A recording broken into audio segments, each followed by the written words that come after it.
ये आपकी आवाज जाके तो आपके फादर जैसी लग रही थोड़ी थोड़ी। नहीं नहीं, अगर मुझे देखोगे तो डबल लाइन मिल जाएगी। अच्छा ये बताओ कि इस साल का कैंपेन इस इलेक्शन का और पिछले वाले में क्या फर्क है? इस बार जोश और उत्साह ज़्यादा दिखाई दे रहा है। मैंने अभी तक जितने कार्यक्रम किए हैं, कहीं भी जोश और लोगों की जो संख्या है, ये बुलाए हो न बुलाए हो, लोग अपने आप आ रहे हैं। ये पहला चुनाव देख रहा हूँ मैं, लोग अपने आप आ रहे हैं। हम तो बदलाव चाहते हैं, लेकिन हमसे ज़्यादा बदलाव ये लोग चाहते हैं। The BJP is dividing Hindu Muslim. Is that working? देखिए, उन्होंने कोशिश कैराना से की, मुजफ्फरनगर से की। पहले फेस से ही वो चाहते थे कि डिवीज़न इस तरह का हो। आप उनकी भाषा देखिए, जो उनकी लीडरशिप है, क्या भाषण दे रही है, किस तरह की बात कर रहे हैं। लेकिन मैंने और हमारी पार्टी ने पहले दिन से जो बुनियादी सवाल है, अगर पहले फेज में हम गन्ने की बात कर रहे थे, तो दूसरे फेज में जो इश्यूज थे वो रेज कर रहे थे। आज यहाँ पर बलिया में है, तो बलिया के जो इश्यूज हैं, यहाँ पे मेडिकल कॉलेज होना चाहिए, एक्सप्रेसवे से ये जुड़ना चाहिए, किसान को मंडी से या खरीद केंद्र से कोई फसल खरीदी नहीं गई है। यहाँ बड़ा सवाल महंगाई है, बड़ा सवाल बेरोजगारी है। ये तख्ती लिए है कई नौजवान नौकरी मांग रहे हैं, नौकरी मांग रहे हैं। देखो वो भी नौकरी, सब नौकरी ये भर्ती हुई थी समाज। BJP is saying with you law and order will go worse.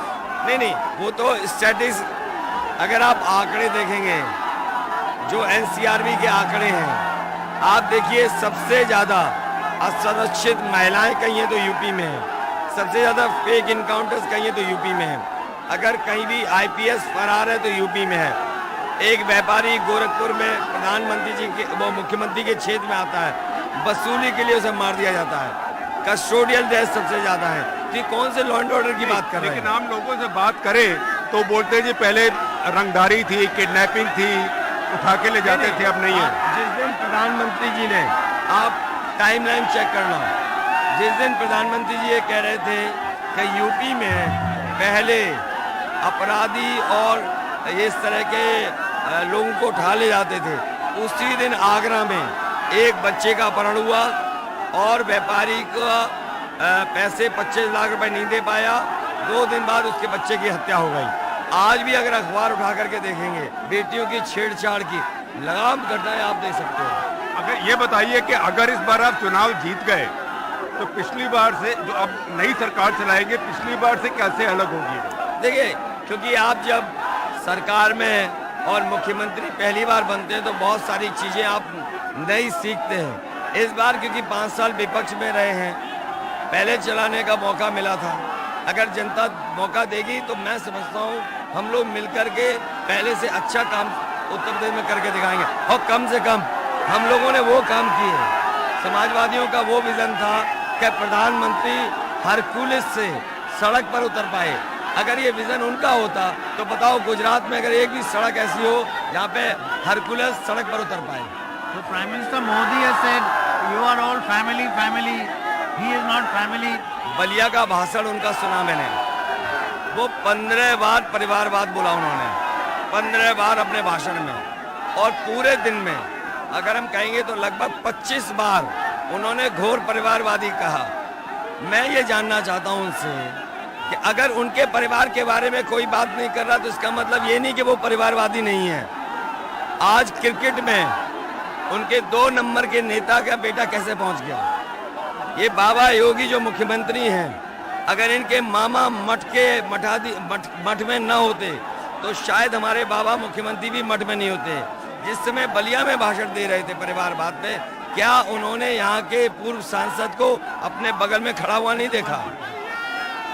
और क्या वो ज्योतिराज सिंधिया को भूल जाएंगे? उनकी 2 बुआ बीजेपी में है, खुद किसके बेटे हैं?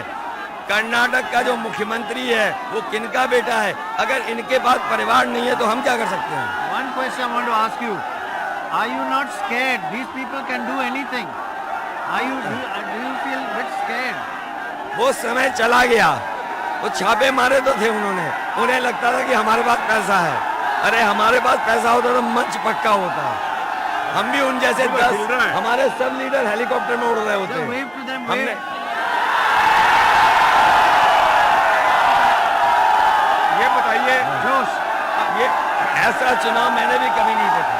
आप ये कह रहे हैं कि अगर परिवारवाद ना होता तो योगी आदित्यनाथ भी मठाधीश नहीं बनते। नहीं हो सकते थे, क्योंकि उनके मामा उस मठ में बैठे थे, इसलिए उन्हें बैठने का मौका मिला। और वो अपनी पार्टी का क्यों भूल जाते हैं? पूर्व मुख्यमंत्री, उनके बेटा सांसद, उनका बेटा मंत्री था, एक डिफेंस मिनिस्टर, उनका बेटा विधायक बन रहा है गृह मंत्री।